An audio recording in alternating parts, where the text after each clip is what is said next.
Hi there. In this presentation, we're going to look at summary statistics for logical vectors. This is actually quite important for some of the more advanced things that you might be doing later on.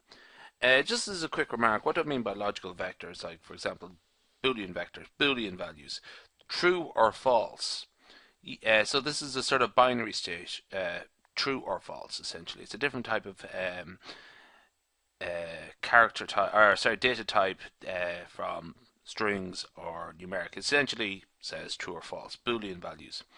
So I set up a little vector here, x, capital T, capital T, capital F, capital F, capital T. So 6 trues and 2 falses there. Sorry, 2 trues, 3 trues, it's a bit of a mouthful, and 2 falses. And so there's 5 values altogether. Now, if you were to just basically what I'll do first off, just this is sort of as an aside, as numeric, you can transfer them into ones and zeros. Okay. Now, what would happen if I was to sum x, not sum the numeric values, the numeric equivalents of x? What happens if I do this? Sum of x, 3. What's the mean of x?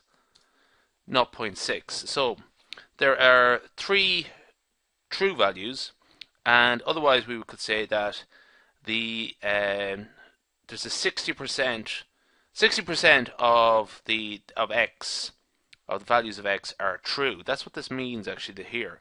So when you have logical vectors, mean and sum is the count and proportion of true values. That's quite useful.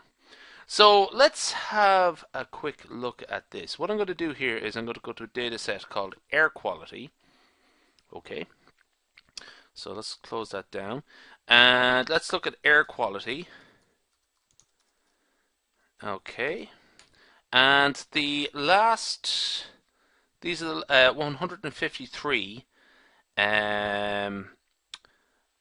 cases, and essentially what happens in this data set is there's quite a lot of NAs. Okay, is NA, sorry, unknown values. So let's go look at this here. So air quality, $, ozone. Okay, loads of NAs there. Okay, so is .NAN air quality.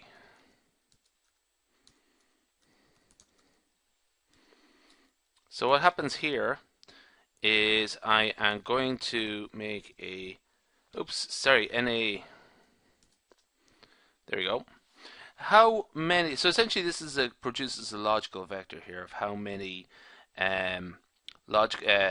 missing values or NA values, it's a sort of missing value.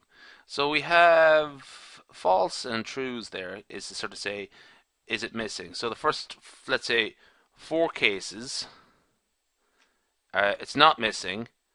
The 5th case, yes, it is missing. Okay, but how many are missing and what proportion are missing?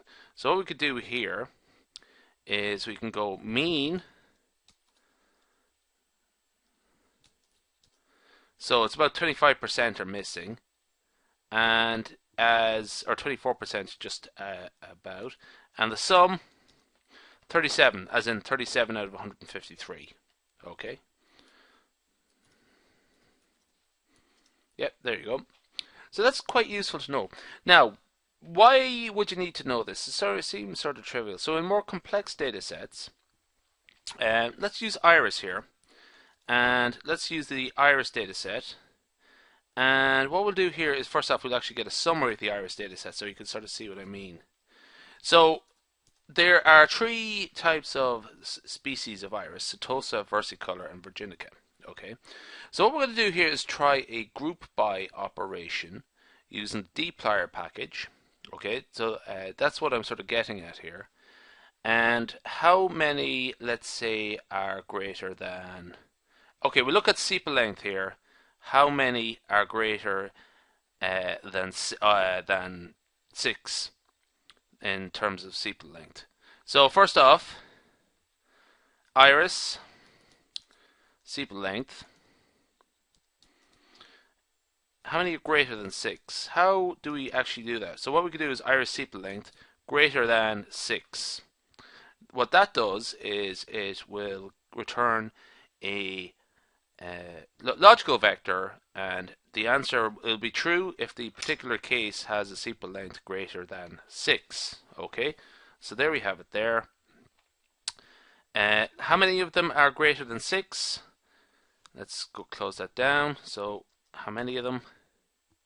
So that's sum 61 out of 150. And what proportion is that? There we go, 40%. Just slightly greater than 40%. Now, what I'm going to do here is I'm going to use dplyr here. And this is getting a bit, this is where you might sort of bring this in the long term. So I'm going to use the dplyr package. That's one of Hadley Wickham's packages for data manipulation. And it's just going to take me a second to load up. I only decided to put this in at the last minute, literally a second ago. So there we go.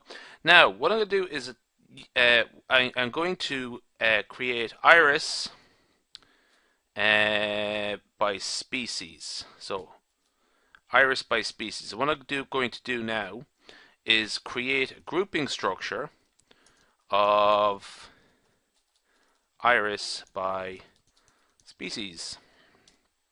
Okay, happy days. So it's essentially, this is what I'm for all the types of operation I'm going to do, it will actually look at each individual species rather than the entire data set. So what I'm going to do now is summarize iris species, and what I'm going to do here is go mean of sepal length greater than 6. And does that do it? I might need to sort of refine that, but let's give it a go. And there we go. No, it works perfectly. So this would actually give us a breakdown of the proportions within each species of iris of how many are greater than 6. So setosa, none of them are greater than 6. None of the sepal lengths are greater than 6. Versicolor, 40% of them are greater than 6. Virginica, 82% of them are greater than 6. So this is actually why you would sort of it's handy to know this sort of stuff. It's actually in terms of proportions, are using logical variables or logical vectors to come up with summary statistics like this. You can come up with a new name like that if you're not familiar with